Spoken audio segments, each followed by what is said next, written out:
história de alguns povos que estão em volta de Israel, para poder fazer o contexto. A gente não pode simplesmente recortar Israel e estudá-lo à parte. A gente tem que entender Israel dentro do seu contexto. Ainda mais falando acerca de geografia, né? Então a gente vai pegar a matéria de geografia, vai ver acerca de relevo, a gente vai ver acerca de fronteiras, a gente vai ver acerca de distâncias, né? Cidades importantes, cidades relevantes, geografia política, né, da situação, geografia econômica. Então, quando a gente começa a analisar esses assuntos, a gente tem que entender como Israel se enquadra dentro desse contexto. Então, o importante, eu acho que o mais relevante de geografia bíblica para nós, ao nós tomarmos posse desses conhecimentos, né, que vão ser transmitidos aí por essa matéria, nós temos uma ilustração muito mais forte, muito maior, da leitura bíblica. Então, quando você toma a Sagrada Escritura e você começa a ver as dificuldades relacionadas ao Êxodo, né, porque o povo murmurava tanto ao longo da caminhada, aí você vai em geografia bíblica e consulta acerca do relevo do local onde eles estavam caminhando. Vê, por exemplo, as possibilidades de rota para o Êxodo. Havia uma rota que era muito mais curta. Todavia, aí você vai para uma geografia agora política, ela estava ocupada por um povo bélico, um povo que estava lá antes, né, de Israel, obviamente, havia ocupado antes dele aquela faixa de terra litorânea, e estavam muito preparados para a guerra. Inclusive é um povo que já havia avançado, e aí você entra numa outra geografia, né, a geografia no aspecto mais, vamos dizer assim, industrial. Eles haviam avançado na tecnologia de fundição.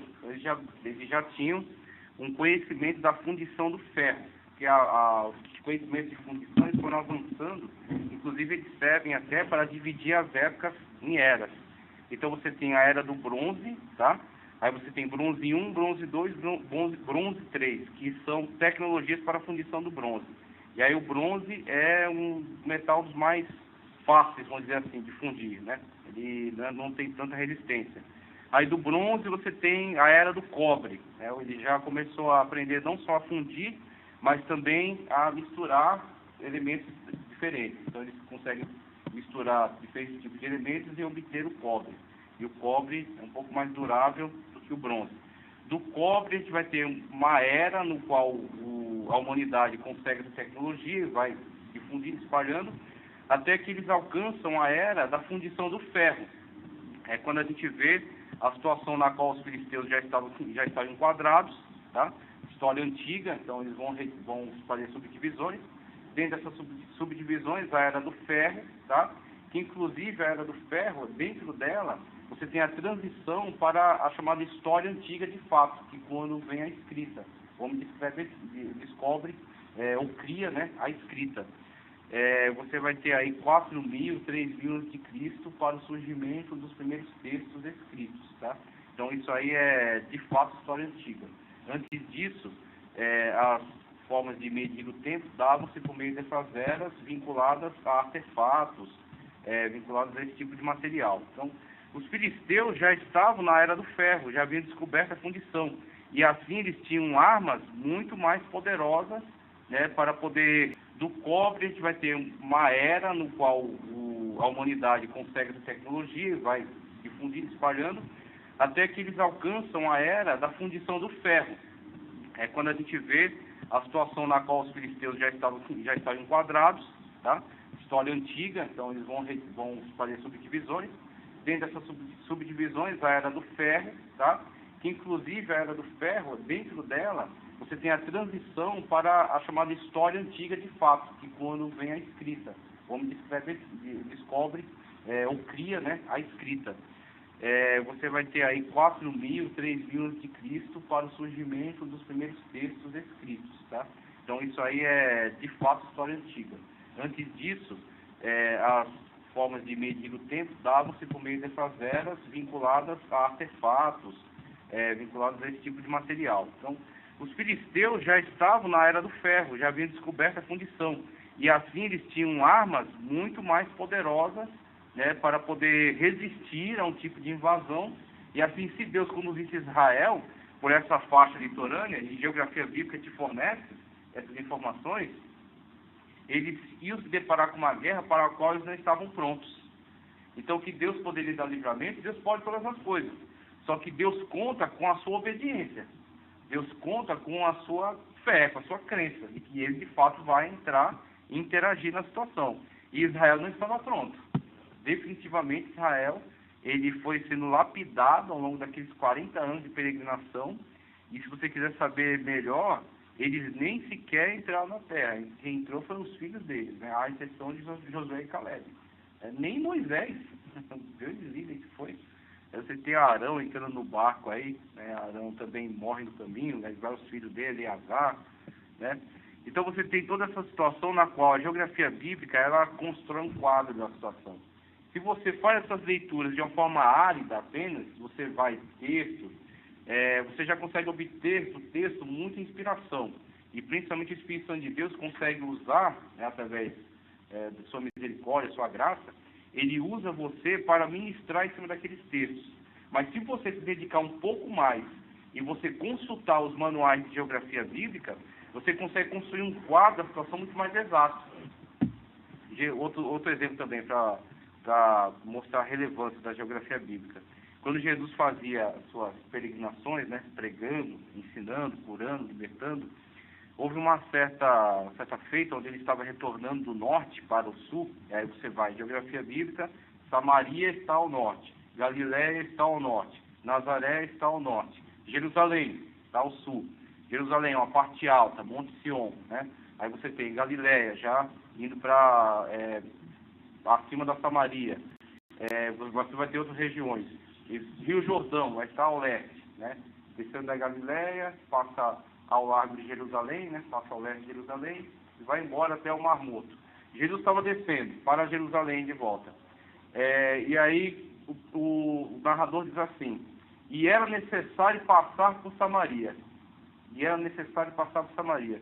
Por que o narrador acha relevante de dizer isso? Era necessário passar por várias outras regiões, mas ele não se importa. Agora, Samaria ganha destaque. Por quê? Por causa do trabalho que os judeus ortodoxos tinham em evitar transitar dentro de Samaria. Então, ele vinha das regiões da Galiléia, né? Aí você tem Cafarnaum, Galiléia, aí está as margens do mar da Galiléia. Mar que não é mar, é lago. Por que é o chamado de mar? Aí você vai ter alguns motivos que as populações em volta dele davam para o chamar de mar e não de lago. Mas, geograficamente, é um lago. Cafarnaum está à margem da Galiléia. Jesus, durante muito tempo, ficou ali naquela região, né? E alguns dizem até que seu QG era em Cafarnaum, né? Que ele tinha uma casa lá e de lá ele partia para diversas missões. Então, ele, transitando por aquela região, ele resolveu descer, então, a Jerusalém, tá?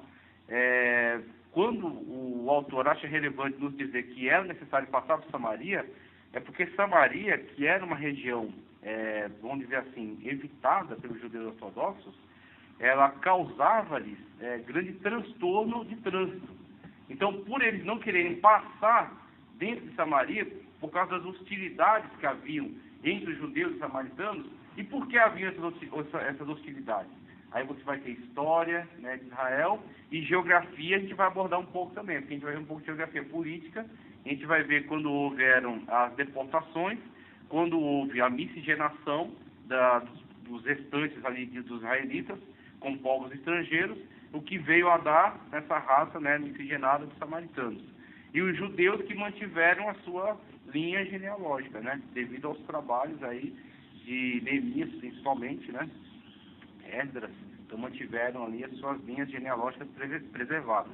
Então houve essa hostilidade, né? Começou a desenvolver essa hostilidade entre esses povos.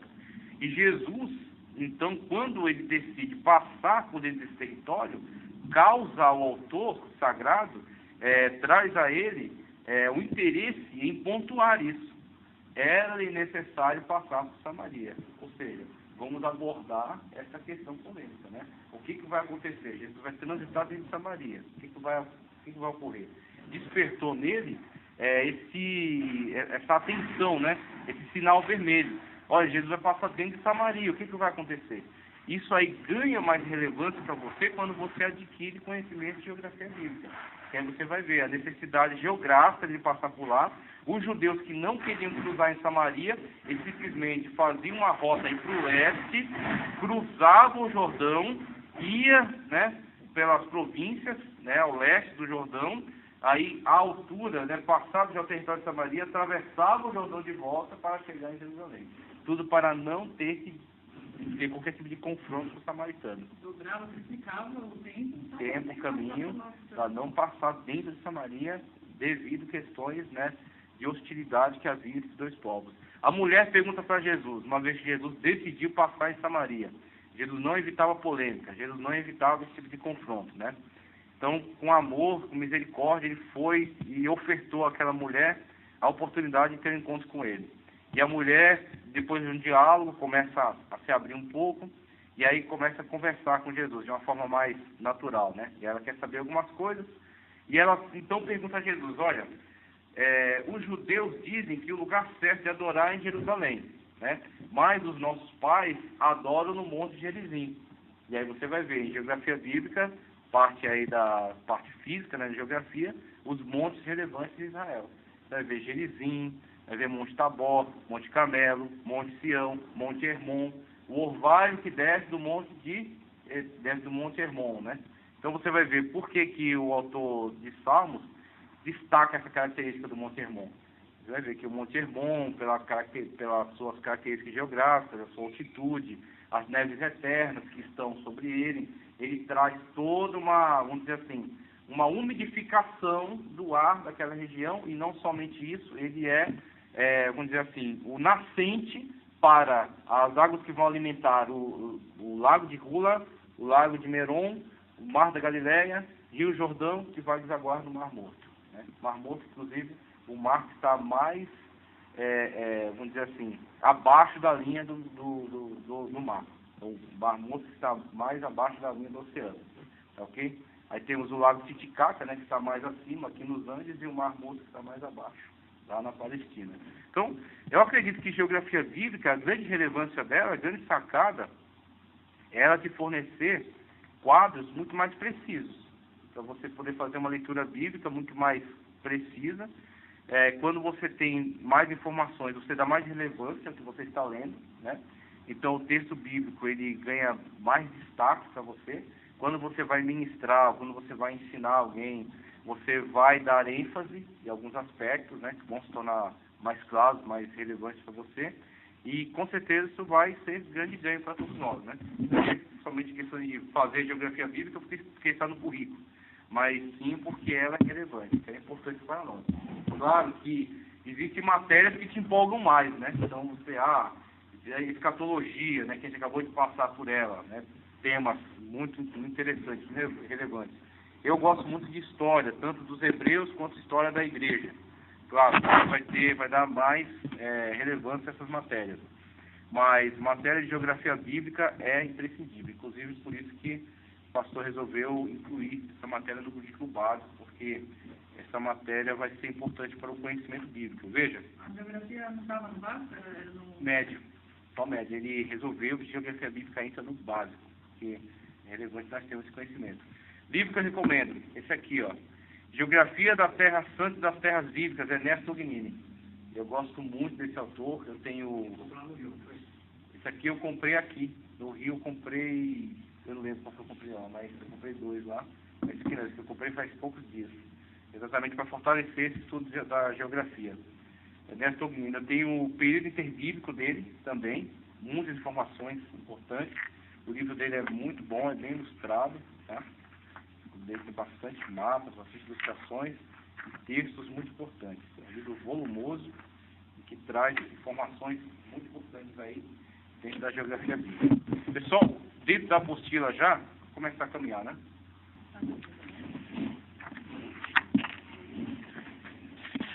Eu também compartilho, viu? Olha só. Ele abriu, então, essa cronologia bíblica, conforme ele mesmo vai escrever aqui, até fazer a leitura, veja só, página 52, cronologia bíblica. Cronologia é a ciência que estuda a localização dos fatos no tempo e no espaço. Na Bíblia Sagrada não encontramos uma cronologia exata, porque Deus ocultou essas datas aos filhos dos homens. Deus quis que esses passos se tornassem conhecidos pelas gerações futuras, mas não quando aconteceram. A genealogia dos israelitas nem sempre são completas, pois mencionam só o nome dos personagens destacados, omitindo a miúde pessoas de pequena importância. Por exemplo, em Lucas 3:36, encontramos um Cainã que não aparece na genealogia de Gênesis 11:12 ao 14. Isso mostra que não podemos datar os acontecimentos em cima dessas genealogias, por haver omissões e erros. Então, isso aqui é suficiente, somente para a gente ter uma noção. A cronologia bíblica, ela vai, a partir dos elementos fornecidos pela Sagrada Escritura, buscar um meio de te colocar você em relação aos eventos históricos mais conhecidos. Agora, qual é o problema da cronologia sendo usada como uma régua, vamos dizer assim, de uma forma muito exata? É que a cronologia, conforme ele mesmo diz aqui, ela tem lacunas. Então, tem um camarada aí chamado James Ussher, ele pegou dados bíblicos, então ele tentou ser bastante preciso, né, ao tomar as informações bíblicas. Então, ele pega as cronologias, fez um cruzamento entre elas e fez um cálculo. Quando ele fez esse cálculo, ele encontrou a data de 4004 a.C. para a criação do mundo. Ele falou, o mundo foi criado a 4004 a.C. Por quê? Ele cruzou as cronologias. Só que qual é o problema desse tipo de direcionamento sobre as informações? É que as cronologias hebraicas não são exatas, sequenciais, não são sequenciais. Elas têm lacunas, elas têm brechas. Então, a pessoa pega um nome que é relevante para aquela geração, pronto, e os outros que vêm são todos filhos dele. Pontua, fulano de tal, né? Aí você passa, pula algumas gerações de pessoas que não foram tão relevantes, aí encontra outra aqui, pronto, pontua. Esse outro fulano aqui. Aí vai, fulano é pai de fulano, fulano pai de ciclano. Só que entre fulano e ciclano tem um monte de gente, né, que viveu lá, não teve grande relevância, grandes feitos, mas existiram e contaram no tempo. E eles não mencionam. É quando você vê o cruzamento entre a genealogia de Mateus, de Lucas, né, e a genealogia do Antigo Testamento, você vê saltos. Então, dados genealógicos não tem como nos fornecer uma cronologia exata. Então, óbvio, a gente vai ter que fazer uma conciliação entre alguns dados bíblicos relevantes, algumas pessoas que dá para a gente, de fato, contextualizar, né, e outros dados fornecidos por matérias auxiliares. Esse negócio da cronologia também tem a ver com a própria cronologia de Jesus, nas páginas do Filho de Davi, né? Tem. Também pularam um monte. Pularam, porque o objetivo da cronologia tinha a intenção de nos dizer que na família dele tem fulano, tem beltrano, tem ciclano, tem... Então você tem que cruzar a genealogia e outros dados. Aí você vai ter dados da arqueologia bíblica, você vai ter dados da antropologia, você vai ter dados da história, aí você faz cruzamento de informações da genealogia com informações da história geral.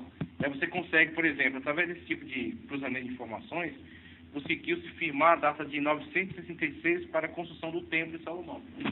Então você tem a construção do templo, você tem o contato de Salomão com um rei estrangeiro, você vai ter anais dos fenícios falando sobre esses eventos, você vai ter outros povos com outros eventos relacionados àquilo ali em volta. Então você consegue cravar 966 a.C., construção do Templo de Salomão. Retrocedendo, e o próprio cronista bíblico agora nos fornece esse dado, e é interessante que às vezes o cronista bíblico, quando ele tem a intenção de falar de fatos históricos, ele fala corretamente. Agora você tem que ver quando ele está falando, nem sempre ele está. Quando ele fala corretamente. A partir das informações fornecidas pelo próprio cronista, a gente consegue, de 966, cravado, né, que a gente conseguiu, contextualizando com outras informações, 966 a.C., utilizando dados do cronista bíblico, a gente recua na história e consegue a data de 1440 ou 45 para o Êxodo. Tá? Então, Êxodo, você tem a data do Êxodo, tem a peregrinação, tem depois Juízes, Reis, Salomão e a construção do templo. E a partir daí você vai conciliando cronologia bíblica e fatos históricos. Aí você vai conseguir uma linha do tempo. A linha do tempo ela vai ser um casamento de informações, dados bíblicos e dados de ciências auxiliares. Aí você tem uma cronologia importante. Eu coloquei essa história ilustrativa. Essa aí, ó, como exemplo lá do James Ush, ó, 4.000, coloca aí, 4.000 de Cristo criação. Por quê? O cara pega os nomes da genealogia e coloca um em cima do outro. E vai calculando. Viveu tantos anos, tal, calculando isso com aquele, tal. Ele chegou a essa data. Mas esse número é artificial. Esse número não condiz com a realidade, porque ele não tem como... Ele não lhe foi fornecido dados acerca daqueles que não estão incluídos na genealogia. Então esse número não tem como ser real. Isso aqui é um pouco da genealogia das nações, tá? Como é chamado aí. Por quê? Ele vai falar aqui do Jardim do Éden, acerca do Jardim do